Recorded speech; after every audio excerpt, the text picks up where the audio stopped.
it certainly has a reputation, the tourist helicopter business, of being a little bit dangerous. You could do all the due diligence you want and still end up with a huge surprise when it comes to this later. So I think the right buyer for this would be somebody who already is in the tourism industry in these markets. It's making $1.7 million a year, and it's been stable. That tells you this business model is working. Said Acquisition Anonymous. Hello, another episode of Acquisition Anonymous. We don't have 100% beard anymore. And thumbs downing on just the plus inventory alone. Welcome back, everybody, to another episode of Acquisitions Anonymous. You have all four co-hosts today. We talk about a deal that came across my email and it perked my interest.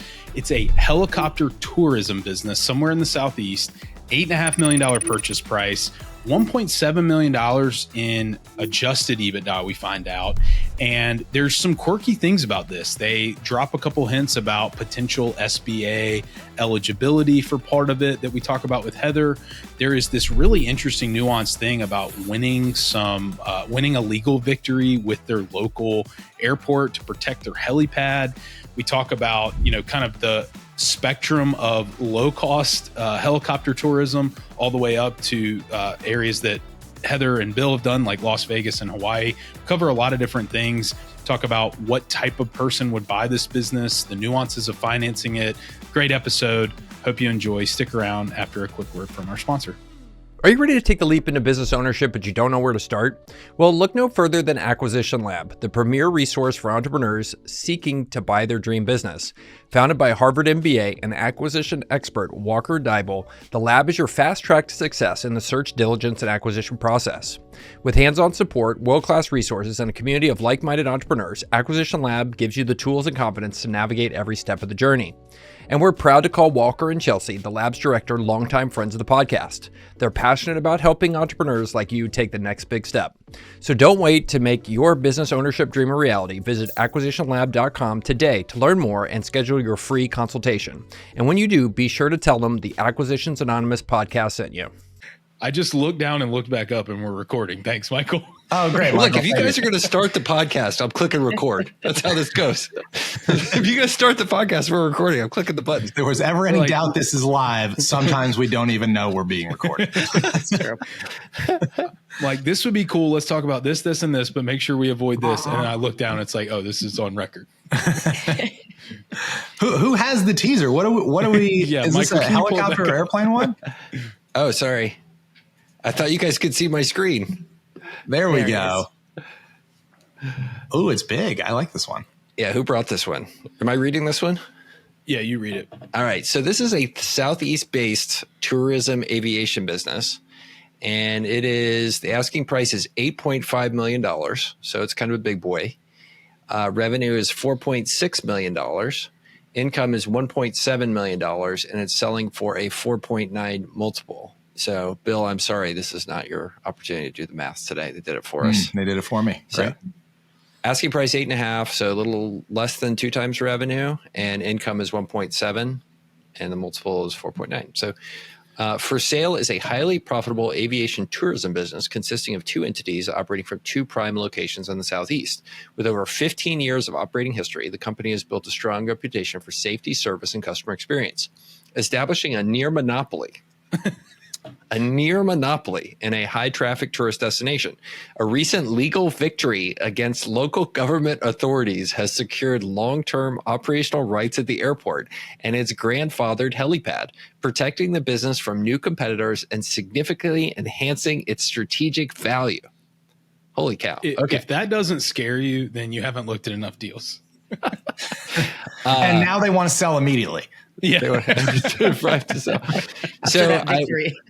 So where I go cycle in San Antonio has a business like this nearby. And in fact, there's 2 of them and they compete and they offer helicopter tours of San Antonio.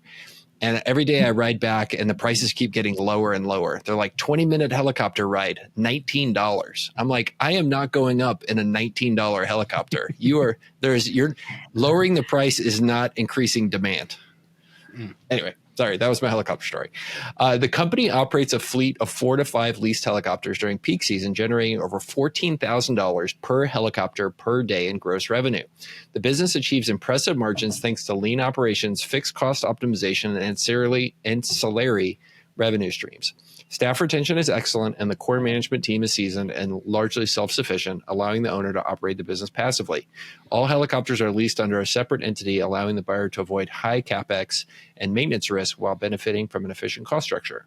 With highly defensible market positioning, a scalable operating model, and outstanding unit economics, the business offers an exceptional opportunity for investors seeking a lifestyle business, platform acquisition, or high-margin tourism asset. They give us a bit of historical financials here. And Heather, it looks like they've been pretty steady. So 1.1 million in adjusted EBITDA per year. And 2024 was a great year. And revenue was in the high threes and then bumped up in 2024 to 4.6 million. Yeah, it looks pretty good there. Pretty consistent. All right, let's see if they have anything more here. No, there's a form to fill out. And that's about it. So Mills, what do these guys do? I think this has to be Florida. Don't you guys think? What does the business do? What does the business do? They are really good at marketing. They have banners outside their location, and the helicopters are probably branded. You're a tourist in Fort Lauderdale, and you really want to see the beach and the city, and you pay, $14,000 per helicopter per day in revenue is staggering. I think they say 2 helipads, right?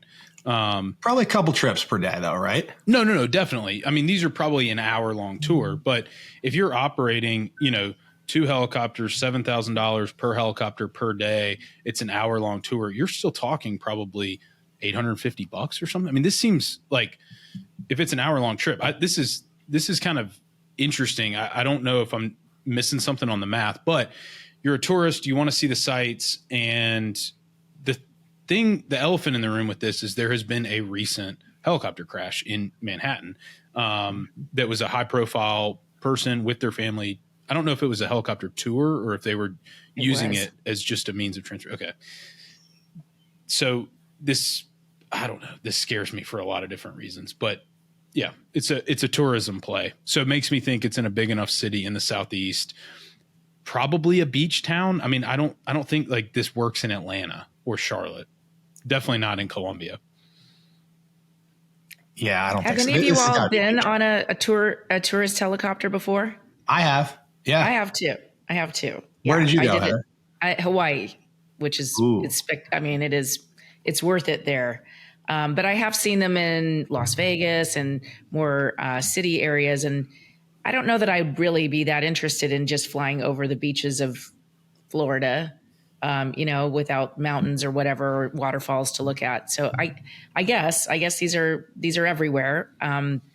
But they are dangerous, and every place that operates them, if you look into it, there's been a crash, at least a few years ago or whatever. They're very dangerous businesses. I think it has to do with the pilots not being really highly experienced. Maybe they don't have as many hours as you might have in other types of commercial helicopters, and it's probably gets down to the maintenance. Trying to make money in a tourist business, it could lead to cutting corners on maintenance anyway. And I'm not saying this business is that way, but it certainly has a reputation, the tourist helicopter business, of being a little bit dangerous.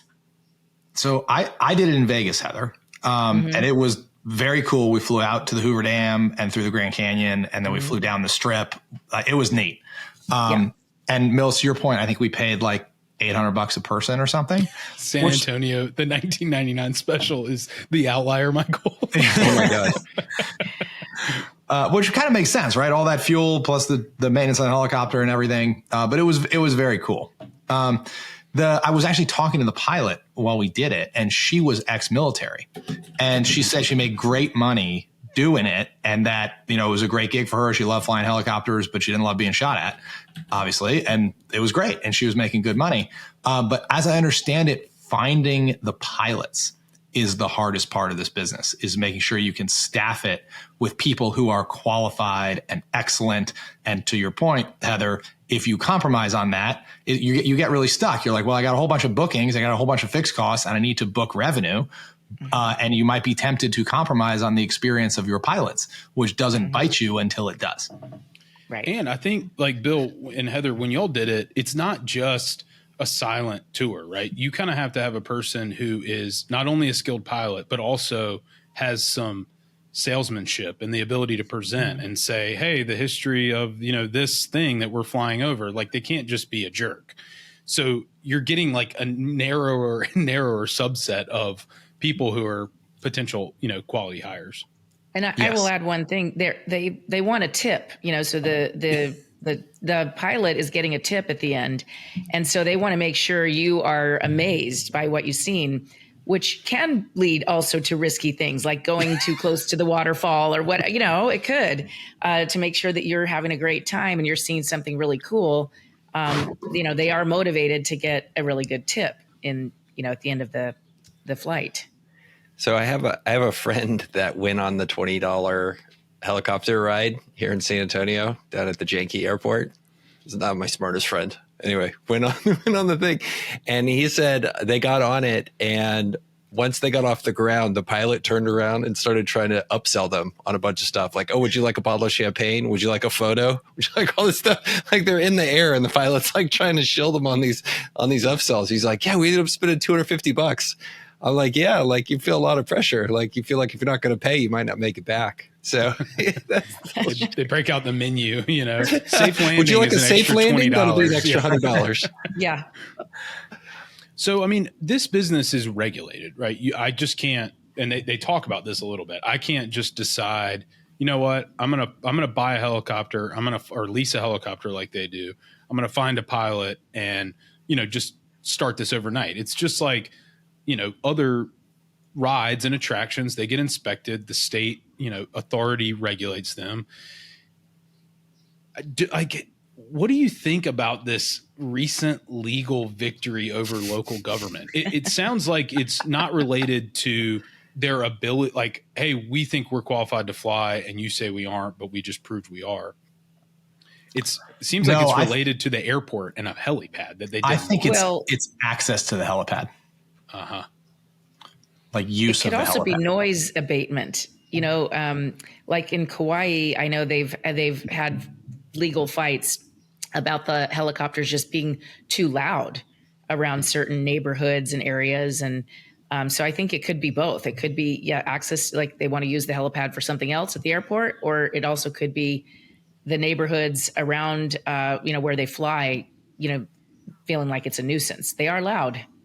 Well, I think it's both. If you read the sentence, it says a recent legal victory against local government has secured long-term operational rights at the airport and its grandfathered helipad.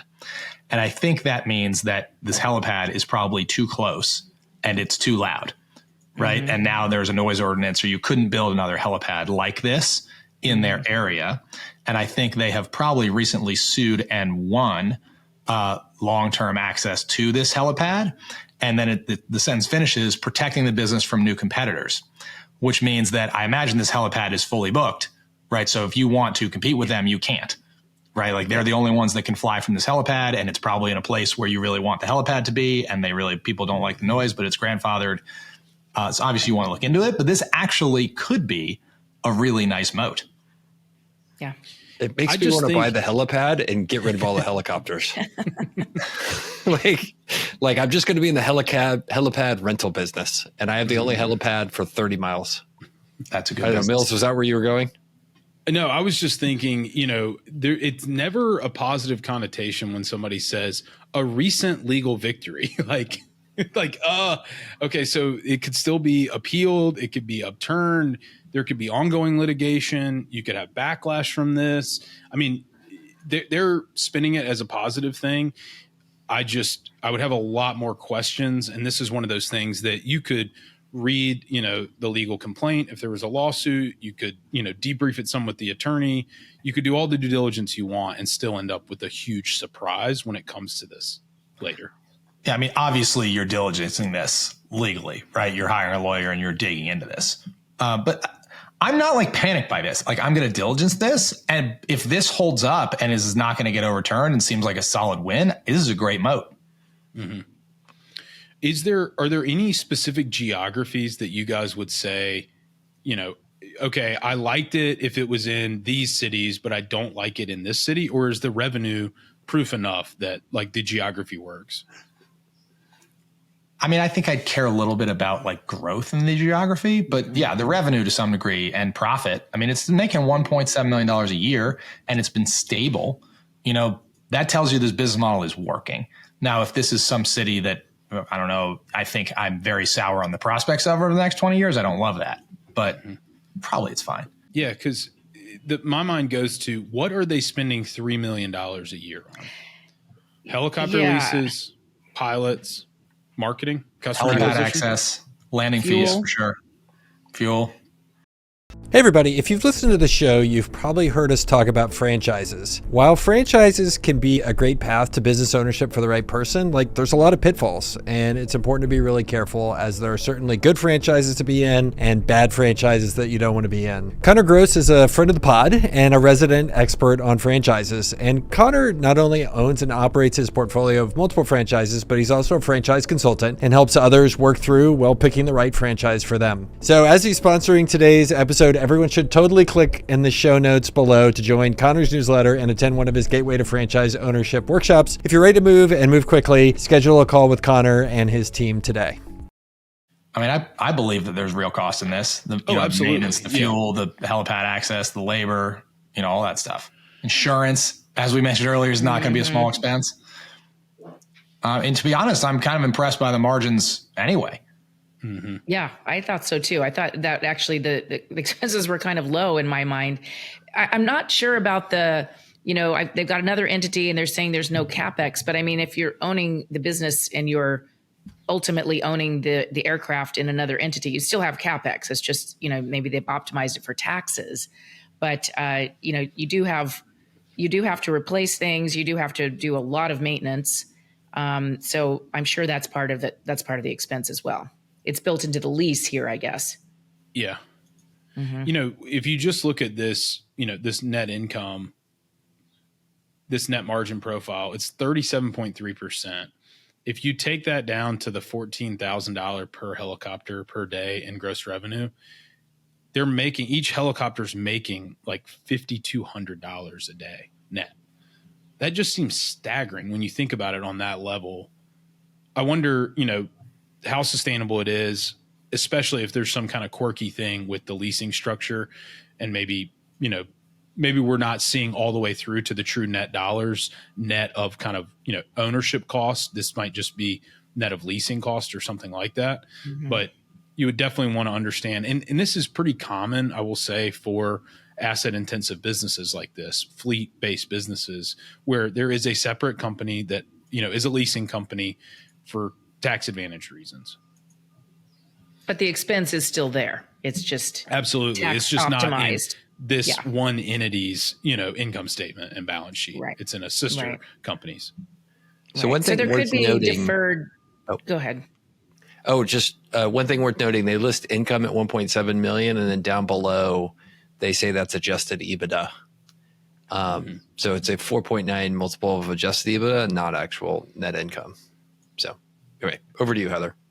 Yeah. So there is depreciation obviously added back in there. And that would be the question is how much, but there could be a deferred CapEx expense here, right? So you've got 4 good years they're showing us, but maybe next year or the year after you have to buy a new helicopter.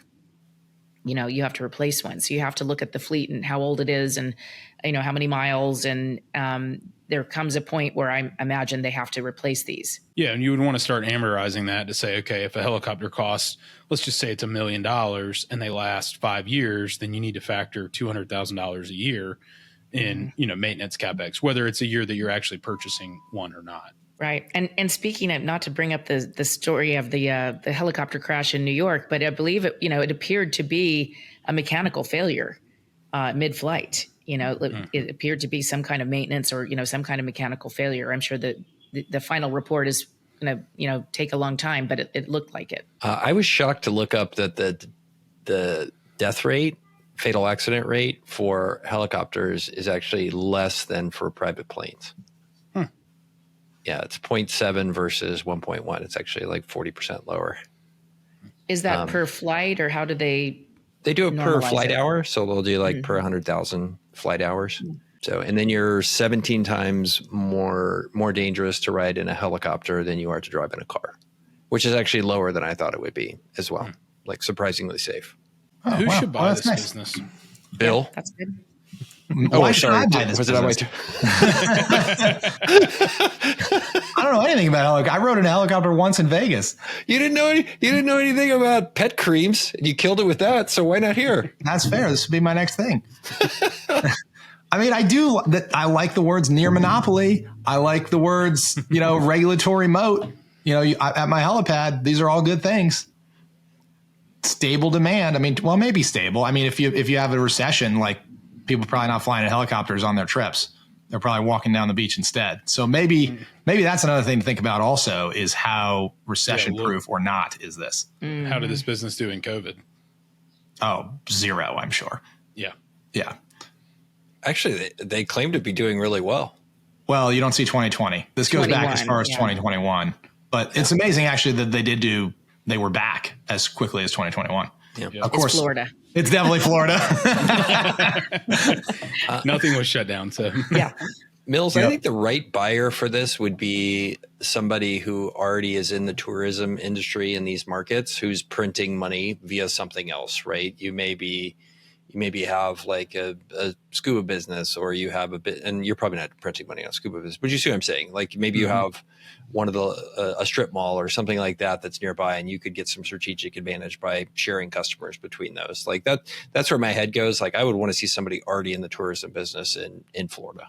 yeah, I think that's a great point. Like if you have, a business that's somewhat related, beachwear, beach rentals, golf cart rentals, like you would already have the built-in distribution. So like with every golf cart rental, there's a flyer, here's a 5% off coupon for a helicopter. Do you know who buys this? I'll tell you who buys this. Some rich boomer trying to buy their kid a business. Mm-hmm. That's who's going to buy this. Oh, geez. I don't want to ride in that helicopter. That's why I don't ride these helicopters, but that's who's going to buy it. Or ex-military, helicopter pilot. I actually knew a searcher that looked at I just remembered at a helicopter tourism business in Hawaii while he was searching. He didn't end up buying it. He bought something else. But, there's a lot of folks searching for businesses that are aviation nuts that I've seen, that's just really a passion of theirs and it's something that they do or they've done professionally. And so it could be very appealing to somebody like that. I think it needs to be bought by somebody who is very into aviation and has that experience, because the maintenance, there's a whole lot to it. Recruiting the pilots, I think you want an industry insider of some kind buying this. But didn't this listing say something about an SBA loan somewhere? But I didn't see it on this page. I think it may have in the email that I got that was, okay. It said something about that, but I don't remember exactly what it was now. Let me see if I can find the email. Yeah. Like it was, they're not claiming it's fully SBA pre-qualified, but they said something about it. And you could get an SBA loan for something like this. So okay. The thing that it had is just a little footnote, SBA eligible ? And it says minimal. An estimated $1.5 million might be eligible based on tax returns. That was what really jumped out at me when I read this, Heather. Okay, because now that's a clue. That made me think that they're receiving a bunch of cash, and it doesn't. Well, not all their revenue shows up on their tax returns. That's what it sounds like. But when you book a tourist helicopter, you use credit cards. You don't usually come with wads of cash. So that is weird. Depends on which city you're in. I guess. Okay. Could be tips. Okay, that's so, what it sounds like. Yeah, tips also. All right, but what does that mean, Tips. Heather?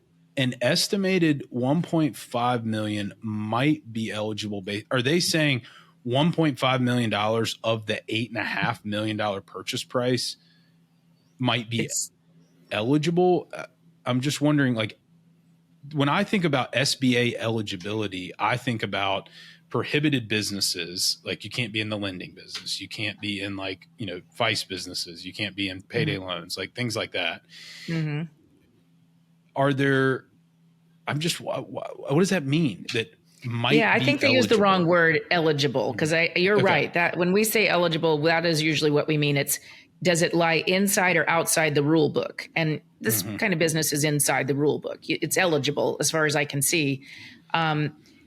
they may be, and it made it sound like they were referring to that's how much it could qualify for based on its tax return, which of course SBA lenders, they underwrite to the tax return adjusted EBITDA, if you will. And this would be, let's just say the income, the EBITDA of $1.7 million is on the tax return.